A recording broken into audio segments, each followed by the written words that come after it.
Looking to make some healthier habits this holiday season? Make sure to check out our Moving Through Midlife community over on Facebook, as we are doing a Planksgiving event where we are doing daily plank workouts. We will be doing an Advent for healthy, happy hips this holiday season, and then also have a sugar challenge, a 2-week sugar challenge that you might be interested in. Happy holidays!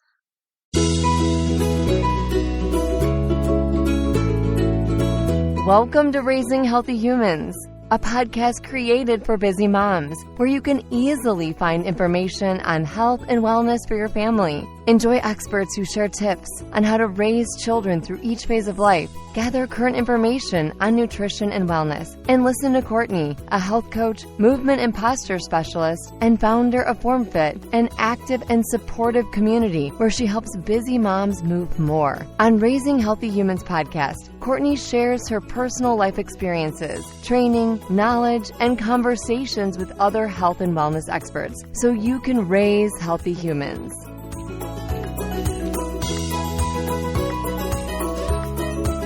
Today, I am speaking with Dr. Melissa from Your Journey to Healing, where she helps families heal from eczema. As a mom herself, she was tired of seeing how her own family struggled with eczema and asthma and was tired of the steroid and medicine cycle that they were on. She dove into the research and began to learn how much gut health plays a role in our skin health. And now she helps families to heal eczema through gut healing. I really hope you enjoyed this episode. Hi, Dr. Melissa. How are you? Yeah, great. Thank you, Courtney. How are you? I'm good. I am so happy to have you on because you are a wealth of information with gut health and skin health. And I have my own story with my children and their skin health, and it took us years to figure out how much the gut played a role in skin health. So I'm really excited to have you here to be able to help our listeners know as well. Can you tell me, what got you started in this? Great question. So my oldest son is 12 now. When he was 4 months old, he was diagnosed with eczema and allergies.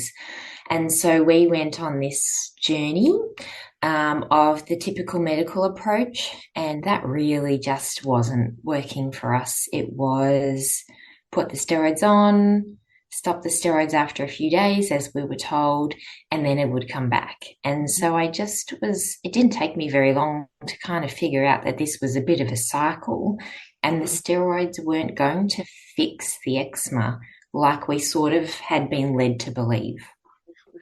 So I knew that we had to find a different approach. And I also had the understanding, or I figured out that he had to have eczema for some reason. So it wasn't just he had eczema, as we were told. He's just got eczema that, babies have eczema. I wasn't happy with that answer. Mm-hmm. And so I came to understand that eczema was a sign that the body wasn't happy in some way. It was a symptom rather than a diagnosis, I guess. Mm-hmm. And so I went into looking into gut health. That was just something that kept recurring.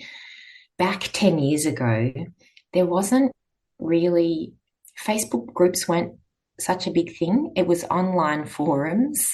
Mm-hmm. And so in these forums, mums kept talking about gut health. And I was like, what is this gut health? It sounds too hard. I wanted to take an easier route. So we went do the elimination diet. Okay. We were down to 5 safe foods. And I thought, his skin isn't clear on 5 safe foods because he was breastfed at the time. Okay. I don't want him to be a 30-year-old on 5 safe foods. That's just a terrible existence. I just wanted him to be a normal teenager and have a normal life. So we did eventually start on gut healing, and that's when everything changed for the better. Okay. Now, what type of doctor are you? Are you pediatric So I or? have a PhD. Yes, I'm a physiotherapist. So I've worked in Oh, okay. healthcare for 20 years. Okay. I was doing my PhD at the time in physio, but I spent a lot more time researching eczema Okay. than I Yeah, I did was just on my wondering, like, thesis. if there was a connection between that, or not. So, okay. So, yeah, not a connection as far as the Okay. eczema goes, but I Right. did use my research skills Mhm. to delve into analyzing articles, understanding that that article was rubbish. This one I could take things from, and just piecing it together with that, I guess, that scientific approach. Yeah. Now, did you find that, like, how did you said you had to go about healing the gut because you had him on an elimination diet? So, five foods was all that he could handle, right? So, Yeah. some people feel like that is the answer. I know people who will say, like, oh, I'm allergic to pretty much everything. These are the only foods that I can eat. And they think that that's their life. Like, I have to eat this way. And you mentioned you have to heal the gut so that you can then eat more food. So can you talk a little bit about that? Like, what what goes into that? And I know that means like a ton of things, but just in simplest, what do we need to start to do to heal the gut? Yeah, so I think there's a couple of things in there that I'll talk about. Again, the eczema is a symptom that the body is saying, hey, something's going on, I need some help. But Mhm. also the fact that you talked about some people are on these elimination diets as well, long term. And that is a sign that the gut isn't happy. If you're reacting to a lot of foods, that is a sign itself that the gut is needing some support. And also, when you take things out of the diet so severely like that, that can contribute to longer term problems like, nutritional deficiencies, and it can also make the gut worse. Mhm. So, we started at the time 12 years ago. There was a diet that was really, really popular called the GAPS diet. So Okay. it's called the gut and psychology syndrome diet, Mhm. um, created by Professor Campbell McBride. And Okay. she's a doctor based in the UK, and she helped her son with his autism with this particular diet. And it's around the link between gut health and skin, gut health and the brain. And we know that now. The research is really strongly supporting that link. There's no dispute about that. But what happens when the gut's not happy? It's known as leaky gut. Mhm. So our gut's supposed to protect us. And what happens is there's a single cell lining of the gut wall, and that's kind of like a little soldier barracks, right? It opens to let things in that should be coming in, and then it closes after what should come in into the bloodstream. And what happens with leaky gut is those junctions in between those little doors stay open, or they open, so they let things in that shouldn't be coming in. And that's when that causes that an inflammatory response, an immune response, and we can see that present as eczema, allergies, food sensitivities, asthma, a whole host of neurological conditions, autoimmune disease, like the list goes on of Mhm. things that are linked with leaky gut. And so Okay. essentially, you can get leaky gut sort of in between the cell walls, or sometimes you can get it between the cells as well. So it's a way of knowing that there's something wrong when we've got symptoms, and then Mhm. moving towards doing something about it. And it can be a whole lot of testing to see Okay. what's causing it.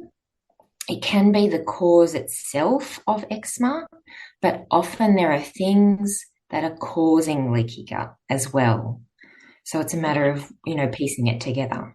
And is that usually food that's creating the problem, or could it be environmental, psychological? Like, are there other factors involved with that? Yeah, so usually it's one of those bigger things. So food can be making the symptoms worse because you've got leaky gut. But things like gluten will contribute to leaky gut. We know that the research shows that gluten can, open those cell walls or the junctions. But things like heavy metals, mold, environmental toxicity, parasites, those sorts of things, chemicals, Roundup, pesticides, things that we eat or are exposed to. So those are some of the things that can contribute to leaky gut. Okay.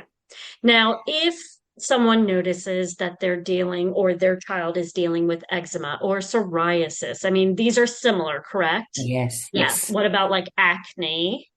All the same spectrum. Yes, yes, yes. Okay. But they're all different conditions. But Mhm. really, when we think about health as a whole, we want to reduce the environmental exposures. We want to remove all of these or reduce as much as we can these exposures or triggers or contributing factors to poor gut health. And it's across the board. You could improve diet, environmental exposures, all of these things, and you can get better health, whether it's eczema, whether it's headaches, migraines, behavioral issues, all of those things can be helped.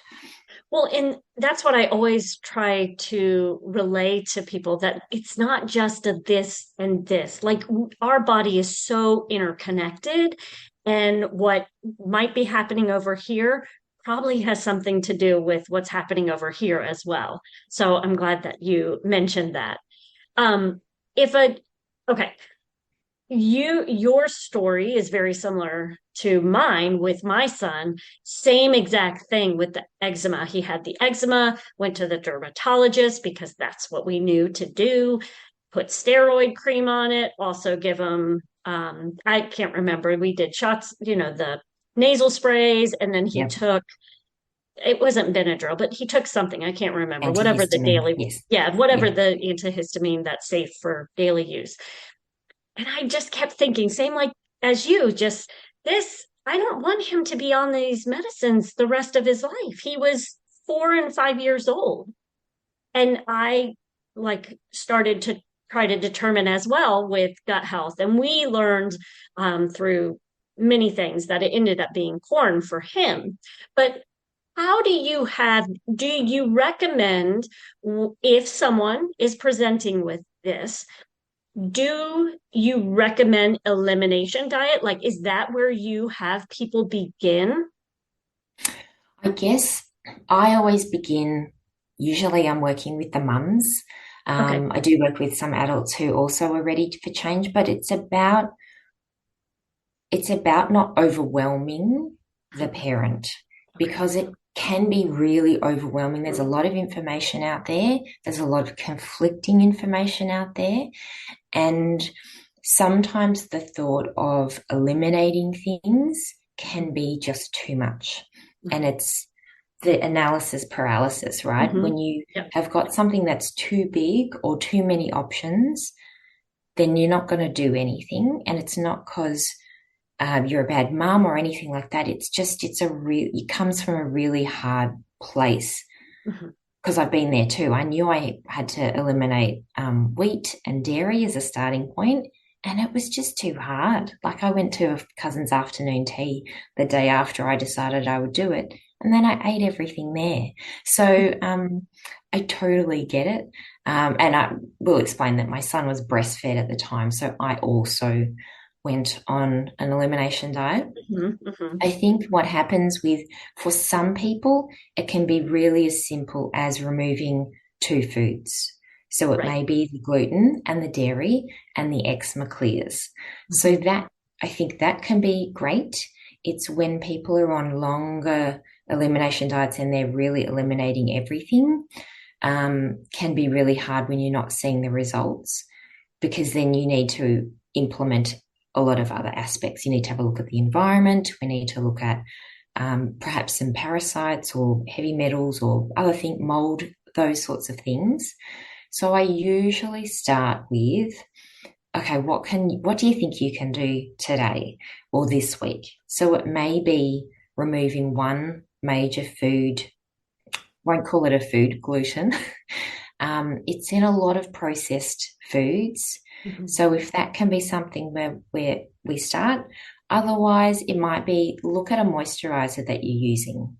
It might be just your job for this week is look at the ingredients, make sure there's no skin irritants in the eczema moisturizer. And I know that is a bit strange to say, but often we have skin irritants in our personal care Mhm. products. Mhm. So maybe that's the thing that we do this week, and we swap that out for something that's we know that's not going to be triggering the skin externally, Okay. and we just do it one step at a time. Okay. Yeah. And you mentioned the milk in the dairy, the milk in the dairy, the wheat in the dairy. Yes. Are there other common irritants that create eczema in the body, or is it really just kind of dependent on the person? Really, really individual. So Okay. I usually go to the parents and see what they might be intolerant or allergic to. They might Mhm. not realize they have an intolerance, but they might say, "Oh yeah, I get bloating on when I have milk or something." So Okay. usually we'll start with what the parents are not tolerating well, and we'll Okay. try that first. But commonly gluten, I go broader than wheat. It's gluten, dairy, eggs, nuts, sesame, coconuts becoming popular in the recent years as well, with the increased consumption of coconut, but also coconut on the skin. Um, and then sugar. Sugar is just a big one across the board that does worsen leaky gut because it feeds a potentially harmful bacteria. So what happens with leaky gut is that you have a balance of, we all have bacteria in our gut and microorganisms. That's a good thing. And we have potentially beneficial ones and we have potentially harmful ones. Now, when we have a good diversity of good bacteria in the gut, the potentially harmful ones don't necessarily cause problems. But it's when we feed the body things that potentially harmful ones like.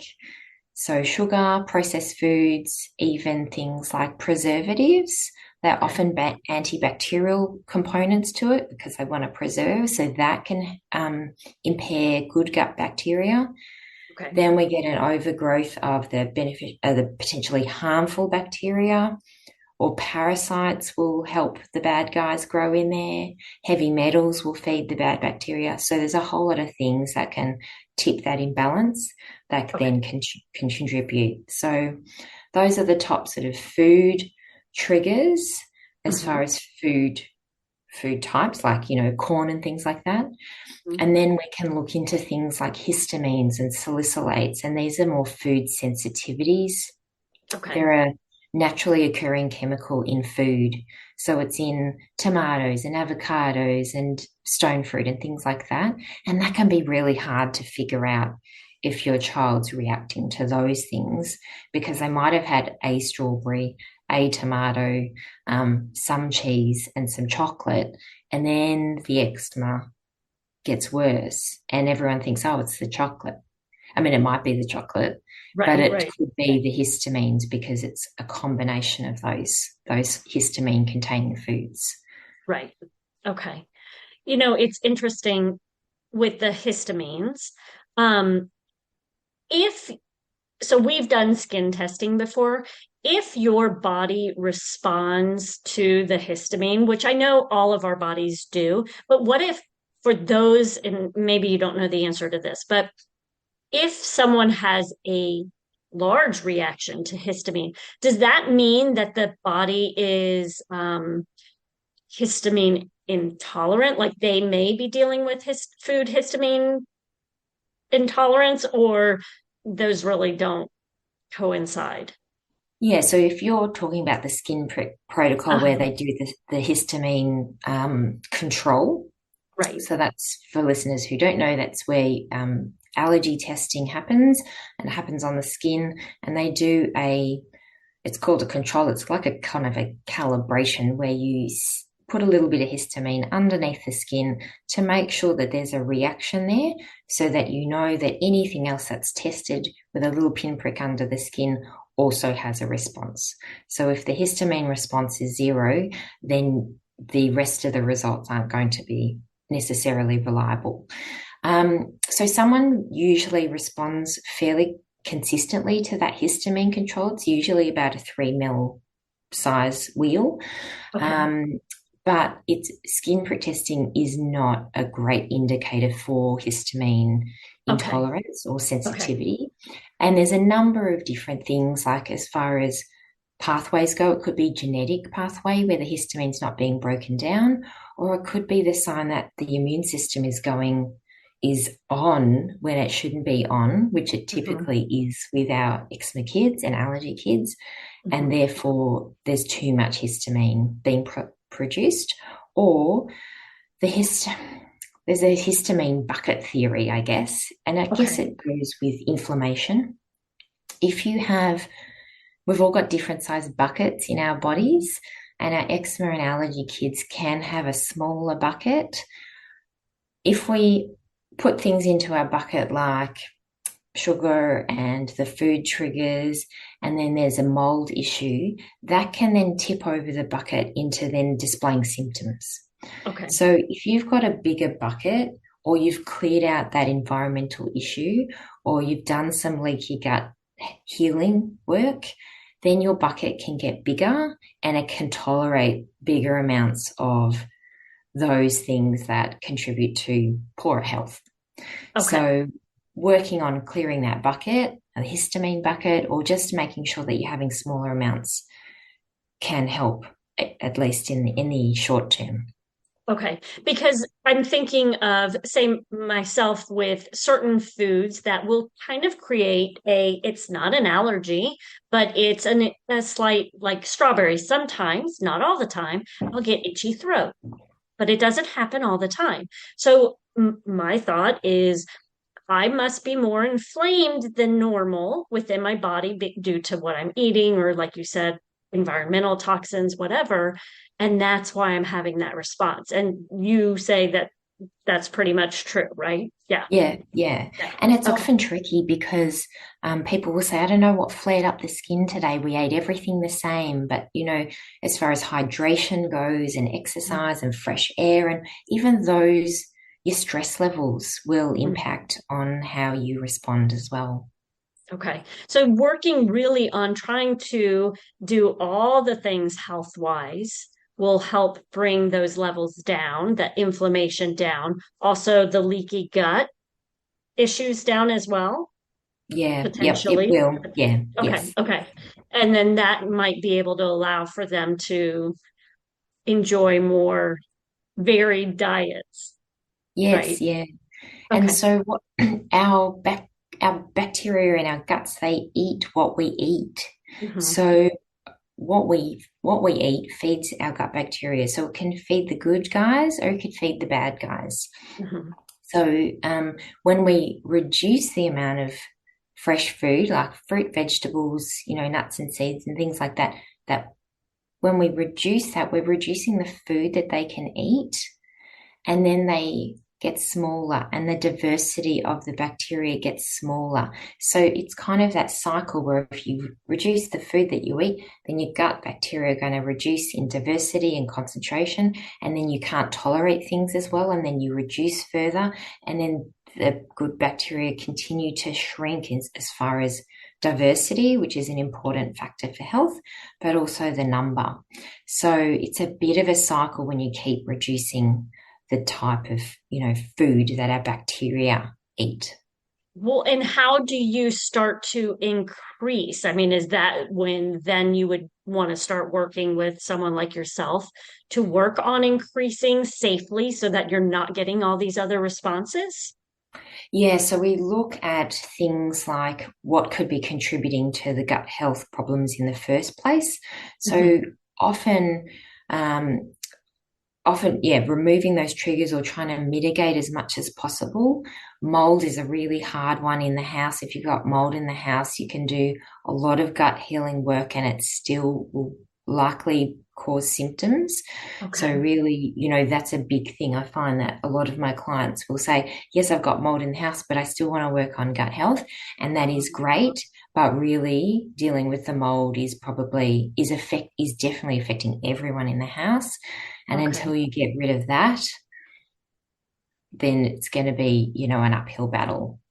It's a Okay. hard thing for people to hear, but it is, it is something that needs to be dealt with.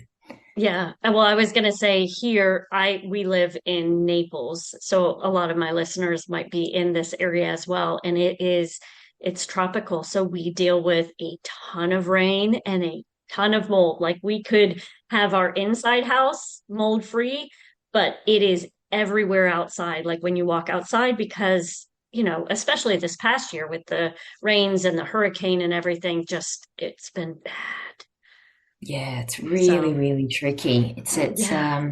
very, very tricky. But ways to improve, if you're dealing with things like parasites, then you deal with the parasites first. Okay. If we think there's presence of heavy metals and things like that, we can help support the body in detoxing those as well. And then slowly bringing in things like prebiotics. So I'm sure many people have heard of probiotics before.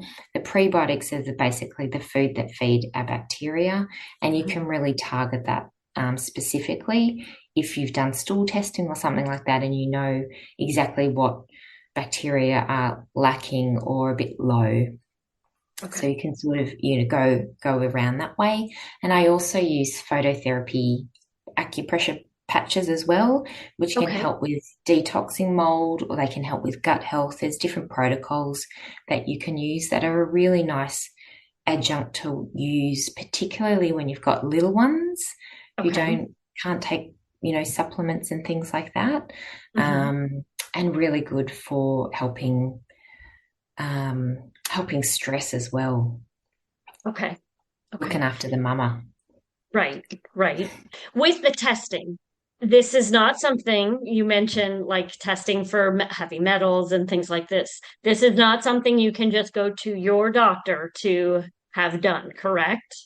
Yeah. So can Correct. you tell us like what is involved with that? Who do we go see? How can we work through that?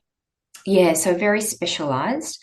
I do collaborate with some other health professionals who are specialists in that. So I work with a naturopath who can do the heavy metal testing, gut stool analysis as well, and also, specific supplements that can be prescribed or specific diets that can be prescribed for that particular scenario. Okay. Clinical nutritionist also may be able to do some of this work, but really looking for I would be looking for someone who's got a good background in stool testing analysis. So that's where you have a stool sample, and then it's analyzed for what bacteria may be present in your gut and also potentially parasites and digestive function enzymes, things like that. And then, yes, same with the heavy metals. It's a little bit depending on the practitioner as to what tests they like to do. Some people like to do a hair test, others are more go down the route of specific blood tests and things like that for heavy Okay. metals, but really investigate the qualifications and the experience of the health practitioner because not every naturopath, clinical nutritionist, or will have that experience in those particular testing modes. Okay. Okay. Now, if you were to work with someone, so if someone had their child has eczema and they really want to start trying to figure this out, find out what's going on, how quickly can they begin to see results once they start working with you and working on the elimination? I mean, is it varied? You It's kind of varied. said, Yeah, it is yeah. varied because some people get results really quickly within even a couple of days with eliminating the top two, triggers, Right. and Right. other people live in a house that's got mold all on the, cupboard where the child sleeps. So, Uh, it's a matter of working our way through systematically. Okay, this is the most likely scenario. Let's remove the food triggers, work on gut health. But at the same time, once that's sort of working on gut health and improving that, then we can look at the environmental triggers. It depends okay. on how quickly the parents can implement things, and Hmm. it's not good if they're implementing things and they're super stressed, because their stress levels will reflect back onto into the household and Hmm. also stress the child. And it's okay if you're stressed. We're all stressed now and then, sometimes more than others. But I really also look after the health of the parents. So I make sure that the mum, particularly who's implementing a lot of these things, is looking after her own health and self-care, because then that can flow on. And also, when you look after your own self, you can implement change and you have Hmm. more confidence and resilience and this mental space to be Hmm. able to know that you can do this. Okay. Perfect. Um, in the meantime, so we're working on it. We're dealing with some eczema still. Child is unhappy, all of that. What can we use rather than relying on the steroids? Yeah, look, sometimes steroids are required. And so Okay. if that's a place where we need to just have some clear skin and we don't want the child to keep suffering while we're working through this stuff, which could be quick, it could be, longer, Okay. then I don't discourage steroids. Okay. So if you use them, please just use them without the guilt. There's Mhm. no place for mama guilt in this journey. And so maybe, diluting it with a moisturizer, or Okay. making sure that it's covered in the areas that need to be covered while we do the other stuff. Other things that I find helpful are super diluted essential oils. So Okay. even just a lavender or a frankincense can be really helpful, but super diluted. And always patch test before you slather it on. Even the most natural products can still contribute to a skin irritation, because Okay. our kids with eczema, even our adults, have sensitive skin. Okay. Okay. And then I usually recommend removing soaps. So topically, we don't want to yes, we can put the moisturizers on, but we also have a skin microbiome. So we also have bacteria on our skin, and that is a good thing. It's protective. It helps add a protective layer to the defense. What happens with eczema is that it's often dry skin, right? And Mhm. when we use things like soaps and shampoos and things like that, they make the skin alkaline. So that's a high pH. Okay. Normally, our skin has a low pH. It's, Mhm. like 4.5, 5, depending on where it is. And so when we use soap, that is drying, Mhm. and it also increases the pH. And Okay. there's a bacteria called Staphylococcus aureus. You might have heard of it. It lives on our skin. It's up the noses of at least 30% of the population. And it doesn't cause any trouble when our skin's intact. But when we have dry skin, a pH that's high, or a barrier that's broken, you've scratched the skin because you've got eczema and it's broken, the Staphylococcus will cause inflammation, and Okay. it likes a high pH and it likes dry skin. So research shows that um, the concentration of Staph aureus is higher in those areas of the flare up in the skin. Okay. So Okay. things like removing soaps and minimizing your personal care products as much as possible, particularly in those areas. Okay. Well, it's so interesting how clean we have become as a society, even more so Yes. recently, and how this is not the best thing for us. like, our body, because like you said, we have little bugs all over us and they're actually there keeping us safe. Like that's their job. Um, so, and I have heard like with even if you don't have any skin problems, even just washing yourself, you really don't need to soap your whole body, right? Just kind of the areas that need it. Your pits and your bits, yes. Yeah, there you go. Okay, so and I'm glad you mentioned this with the steroid use. Like, don't feel guilty if you have to use it. And here I'm gonna, and I don't mean to make it seem like I'm flipping it, but is there a concern for long-term use of steroids? Yes, there it depends on which doctor you see. So the Okay. doctor that we saw, pediatric dermatologist, um, had given us a tube of some other non-steroidal cream, and he said to us, don't read the articles online about this one with cancer in kids, Oh right? gosh. He Okay. said, Right. don't, it's not applicable to your child because you're just using it a little bit. But Okay. he had eczema head to toe.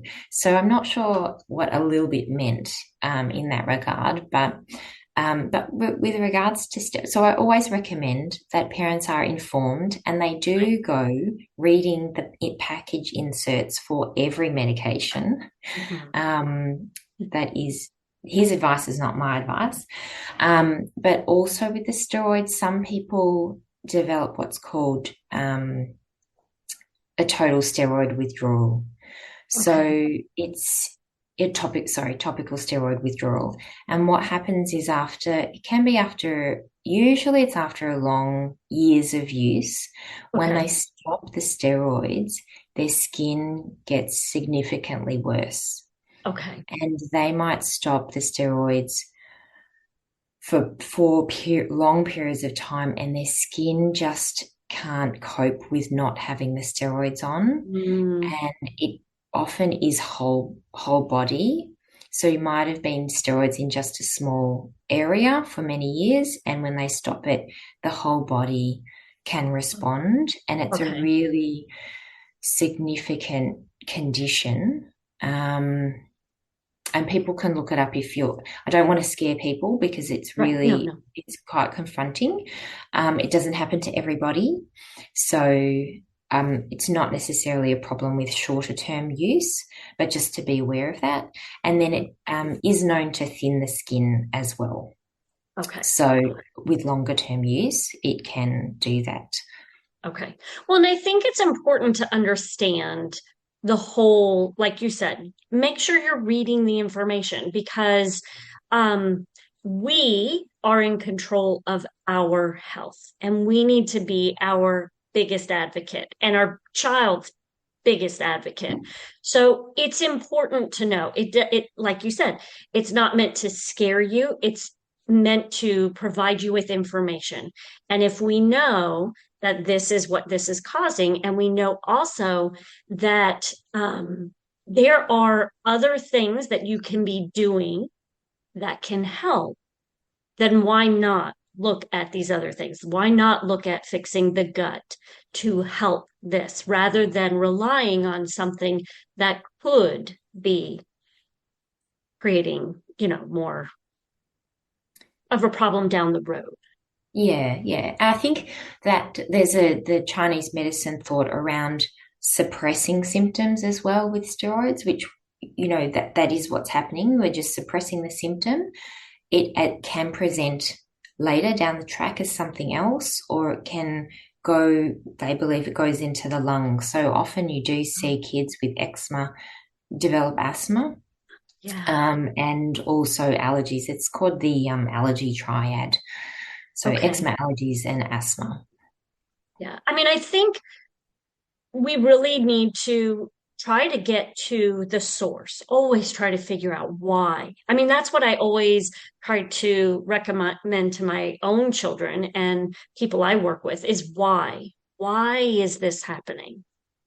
because I think that is the key to healing. Yeah, absolutely. And it for 50% of kids, they grow out of it, or Mhm. 75% of kids grow out of it by the time they're a teenager. That's a lot of years if you've got a 2-year-old just to go, oh, we're just going to wait and see. I mean, Okay. if that's the approach that you want to take, that's completely fine. For me, I could just see ahead for my son.